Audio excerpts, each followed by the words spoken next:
Hey guys, I'm Dom 2004 here, and well, I recorded my reaction to last year's Death Battle finale, so I might as well do it this year too. I'm not excited for Gogeta versus Vegito because I'm I do like Dragon Ball, but I'm not like in love with it. Plus, they already did do Vegeta versus Thor this season, and also this was literally a fucking BBX matchup, so they got some fucking work to do if they want me to think this is a good episode. Let's see this shit. So it's sponsored by BetterHelp.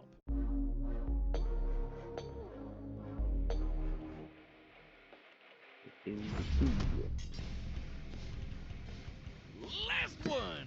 Man, these things are so easy to find nowadays. Yes! Now, with this ultimate power, I can finally conquer Have the Gogeta world! fight Vegito!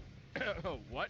Oh, come on! It's the ultimate Dragon Ball question! Which fusion of Goku and Vegeta is stronger? Gogeta, the combo greater than legends, or Vegito, the mix who surpassed gods? Intriguing. They are in many ways identical, yet still quite different. Though in canon, they only have a collective total of 3 brief appearances. To truly determine who would win, let's examine all of their material. So that's Z, GT, Super, movies, games, guidebooks, toys, Twitter, even all the crazy Xenoverse and hero stuff. Hold on Oh to your my Dragon God. Balls. He's Wiz and I'm Boomstick. And it's our job to analyze their weapons, armor, and skills to find out who would win a death battle. Okay, for a second I thought there was that fucking ads. For a second I thought that was hand drawn animation, but then I saw the pan shots. Imagine Like, yeah, it's no. 1995 and you're at a movie theater in Japan. You're there to watch Dragon Ball Z Fusion Reborn, and it's gonna be the most radical movie ever, dude. I mean, yeah, it was a little weird when Adolf showed up, but then fuck? it happened. Goku and Vegeta were pushed to the brink with only one option left. They merged into a single being of amazing power, Gogeta! And that would be the greatest thing 8-year-old you ever saw. Yep, you peaked at 8. Fun fact, while Vegito had already debuted in the manga 2 months earlier, Gogeta was created first. After all, the movie had been in production throughout the previous year. 2 Saiyans, the proud son of royalty and the lower class champion becoming one epic powerhouse? This is the true potential of Goku and Vegeta. Easily a top 5 Dragon Ball moment. Hey, nothing beats the first time we Number saw of canon Super Saiyan, appearances, but I think this 1. comes close. This method of fusion was taught to Goku by the Metamorans, a mysterious alien people who we never actually see. But I'd guess they like wearing crop tops with inflatable shoulder pads. Anyway, when Goku taught this fabled technique to Goten and Trunks, it was the most beautiful thing I'd ever seen. This is the fusion dance. On top of an incredibly precise movement routine, this technique requires both parties to match power levels in order to fuse successfully. A literal personification of the phrase, only as strong as the weakest link. It's pretty What easy the to screw hell? up, trust me. But if you nail it, you're the baddest mother effer on the planet. Though not part of mainline canon, Goku and Vegeta first used this to battle Janemba, a demon basically composed of essence of evil. Probably smells like cats. Gogeta defeated him in less than 2 minutes. 20 years later, Gogeta would become canon to conquer one of the most dangerous entities in the multiverse, Broly. Obviously, Gogeta's super powerful, but I think his most underappreciated skill is how he comes up with awesome attack names. Like the Big Bang Kamehameha, Stardust Fall, Meteor Explosion, and the ultimate villain killer, Stardust Breaker! A fancy-looking attack that completely obliterates all traces of evil within a target. That's how it took out Janemba in one shot. The guy was literally made of evil. Or cats. Okay. Weirdly enough, this is similar to Devilman's Devilmight Beam, which causes the evil within a person to explode and... Oh, you mean Spike? That guy's hilarious. Which obscure character are you gonna reference next? Icarus? Sour Man? General Rildo? Oh man, that guy's just one I letter know off from literally General only- Dill. Over the years, Gogeta has achieved the empowered forms of Super Saiyan, Super Saiyan Blue, and even Super Saiyan 4 in his battle against Omega Shenron. Super Saiyan 4 is a totally unique branch of transformation. Instead of using Divine Ki like Super Saiyan God, it taps further into Goku and Vegeta's Saiyan bloodline, giving them fuzzy red fur and teen goth eyeshadow. Goku has also claimed this form increases a Saiyan's inherent aggression, though you wouldn't know it with Gogeta. He basically becomes Dragon Ball's Bugs Bunny, reveling and messing around with his foe any way he can. Until the fusion runs out. That's right, the fusion dance has a time limit of 30 minutes. This can be reduced even more if Gogeta uses up a lot of energy. Against Omega Shenron in GT, he split apart after about 10 minutes. Just more evidence that the amount of power Gogeta possesses is enormous. Even repeatedly striking Broly so hard that the boundaries between dimensions shattered like glass wasn't enough to burn through his time. Hell, he was only in Super Saiyan 1 when he did that. After going blue, Broly didn't stand a chance. Based on earlier in the film, Whis' reaction even implies that Gogeta could possibly take on Beerus. In Dragon Ball Heroes, Gogeta continues to prove he's one of the multiverse's S-tier fighters. He even defeated the Crimson Masked Super Saiyan Rose Full Power Goku Black and Ultimate God Slayer Hearts the God Hater. You know, those guys. And two Gogetas together could take on Fu. Just Fu? After all that, he's just called Fu? Dark King Fu, Okay. the artificial bio-android demon mutant. He has What Saiyan, the Namekian, fuck? Earthling, Majin, and Eternal Dragon DNA. Is this fan fiction? Hearts the God Whiner claimed Fu could become an entity akin to Zeno, that little blue baby who can erase a multiverse with a thought. But these Gogetas achieved even stronger forms than before. One was in Super Saiyan Blue Evolved, the boosted form Ooh. Vegeta achieved during the Tournament of Power. The Okay. other was Super Saiyan 4, but not just any Super Saiyan 4. He was Okay. Super Full Power Saiyan 4 Limit Breaker. I think my tongue is permanently twisted now. These two forms fighting side by side implies that, at least in this iteration, both are similar if not equal in power. Gogeta's so cool! And there are tons of people who think he'd win this matchup. In Weekly Jump issue 28 from 1995, the fusion dance was stated to unify Goku and Vegeta's spirits and draw out their power to the max. As long as a fight with Vegito lasts less than 30 minutes, the magazine says Gogeta should win. And then in the video game Raging Blast, there's a what-if scenario where Gogeta beats Vegito in a sparring session. But he was about to run out of energy, so maybe it could have gone either way. Though with his power and skill, it's unlikely any opponent would push Gogeta to his limit. Two of the greatest warriors in history merged together as one. What more could you want as a fan? And what more could you fear as a foe? It's the spring of 1995. A demonic menace has threatened to consume the world in chaos. Goku and Vegeta were pushed to the brink, with only one option left: fusion! They used one of their most incredible techniques to become a merged being of unimaginable power. Does this sound familiar? But there wasn't time to teach Vegeta an awkward dance routine he'd ultimately despise. Instead, they used the Potara. Only the gods themselves could rock bling like this. That's right, the Potara earrings come from the Kais, the gods that supervise the universes. By placing one earring on each person's opposite ear, the Potara forcibly fuses the two beings together, no power level matching required. In this case, Goku Spelled and Vegeta Vegito. fuse to become Vegito. Okay, seriously, Vegito? Couldn't they have a better name? It's not that bad. And remember, Fusion Reborn started production well before Toriyama penned Vegito's first appearance. So, Toei called dibs on the better name, huh? But still, shouldn't it be like Vejiku? Not like that's much better either. Why Vegito? It makes more sense in Japanese. Vegito is formed from the first half of Vegeta and the latter half of Kakaroto. This is why Viz Media actually translated it to Vegerot. Oh, that one sucks too. Okay, bored now. Let's talk about how he blows shit up real good. Vegito has numerous techniques that are entirely his own, many of which are, fittingly, perfect combinations of Goku and Vegeta's signature moves, such as the Final Kamehameha, formed like Vegeta's Final Flash, but fired like Goku's Kamehameha wave. He's got a Spirit Sword, the Saiyan Shield, and the Banshee Blast. Which, no, it's not the ghost attack you're thinking of. With Goku and Vegeta's powers combined, Majin Buu was no match. Super Vegito was so We're freaking not powerful that getting even stats. being turned into candy didn't slow him down. It just made him delicious. His level of power had transcended to such an impressive degree that he was capable of effectively ignoring having his matter entirely altered and his DNA eradicated. He continued on as the incredible fighting candy. No mouth, no brains, no organs of any kind, and he still kept slapping around that big pink ass. To be Phrasing. fair, that does Presumably, imply this is that similar to Vegeta how or Vegeta Goku overpowered have Babidi's brains. mind control, or how Goku broke through Hit's time skip with Kaioken. A greater power level can overrule basically anything a weaker one does. Though, to be fair, the Super Candy is a pretty extreme example. But Vegito's a pretty extreme guy, even for the Dragon Ball multiverse. He later got that godly blue hairspray and beat the crap out of merged Zamasu, a double deity. Like a fusion dick measuring contest, but not at all close. Though similar to his dancing counterpart, Vegito's time ran out after he overtaxed himself. Which was kinda weird.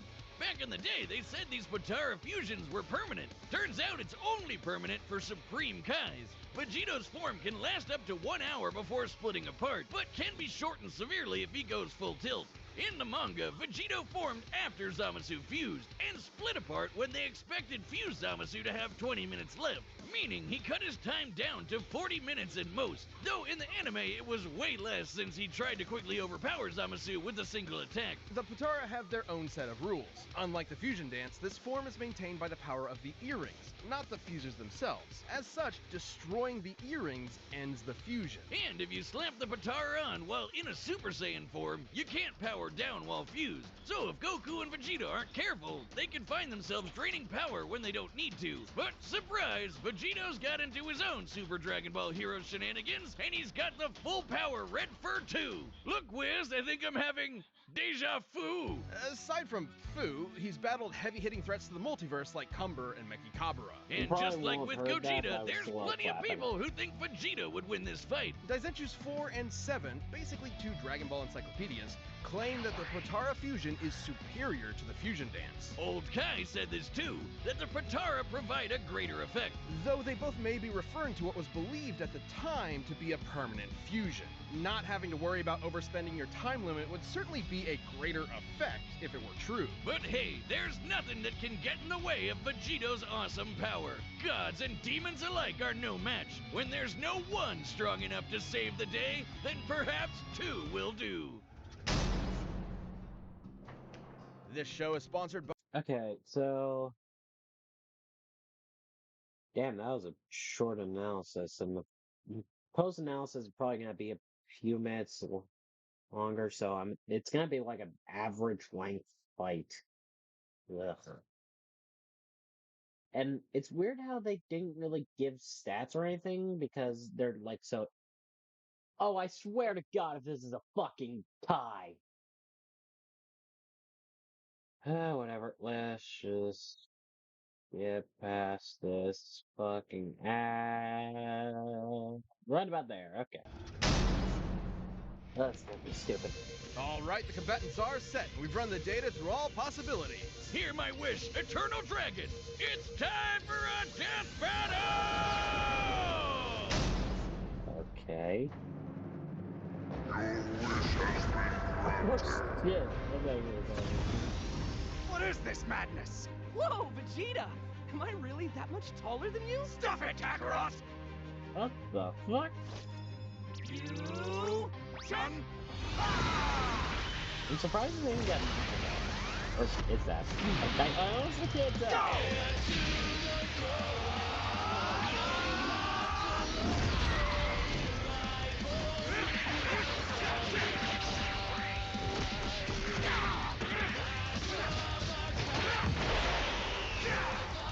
Okay, the Super Saiyan type attack is cool. Nothing good on the so far.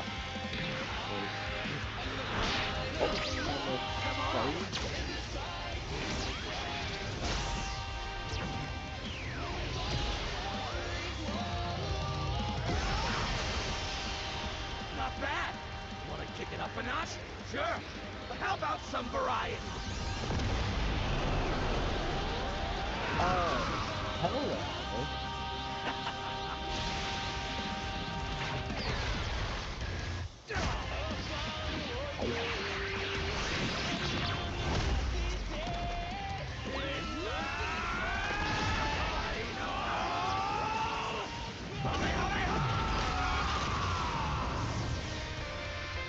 Oh, race the slick way, nice. My turn.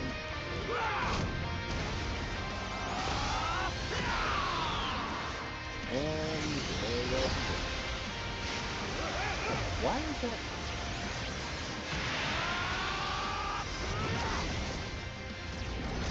Comic books? Okay.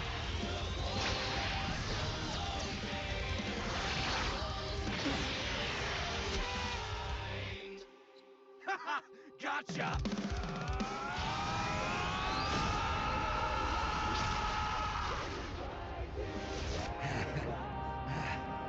Anything. Guess it's now or never.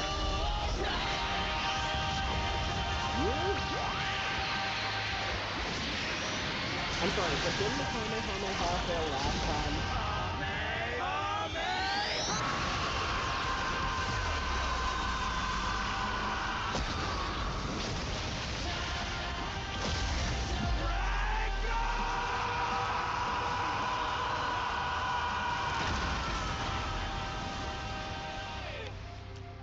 What?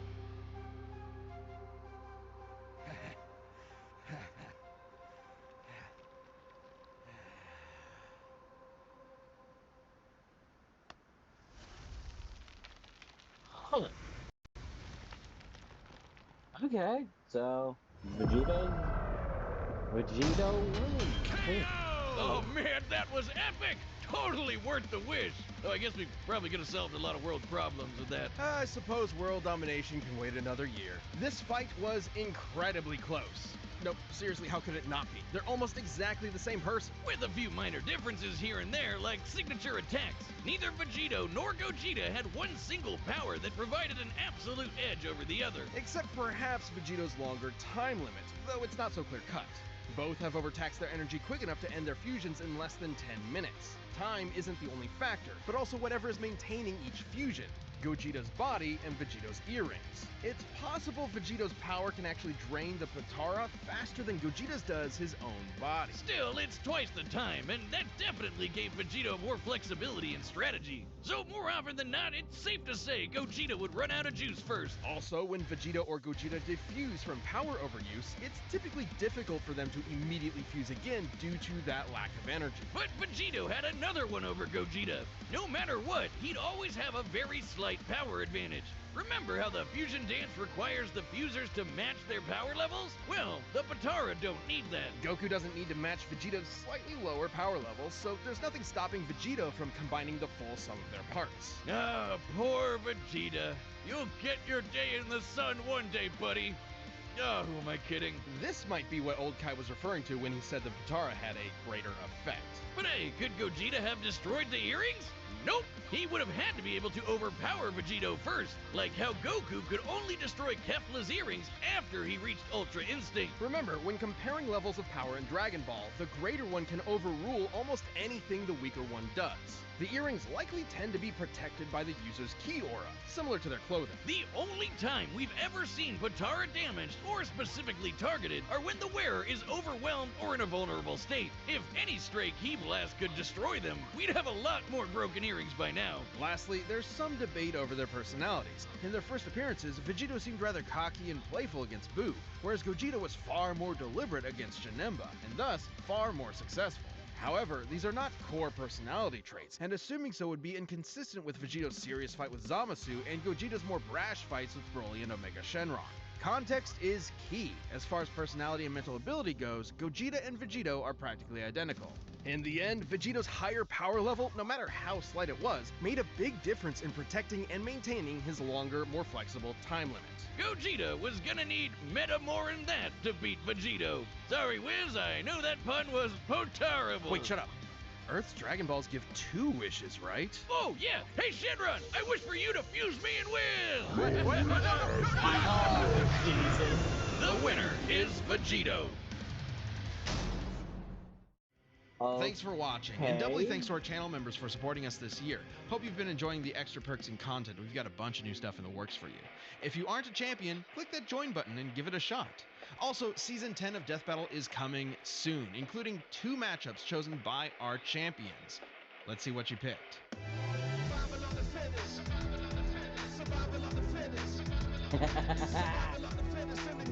Yeah, baby, let's fucking go.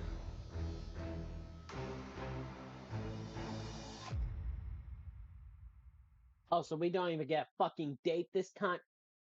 Motherfuckers. Okay. Okay.